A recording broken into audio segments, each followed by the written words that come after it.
Hi, it's Olivia, and today I'm going to show you how to make an online appointment at the CCSU Writing Center.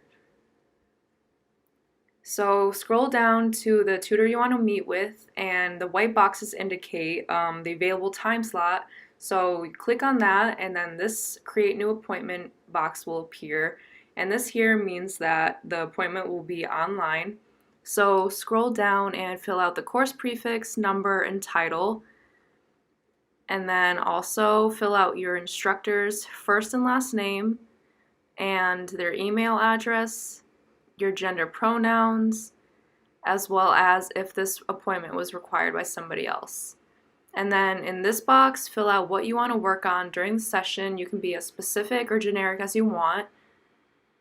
And then list any accommodations like your learning style or any other thing that you want us to know for the appointment. And then lastly, fill out your blue chip ID number. And then create appointment, and you're all set.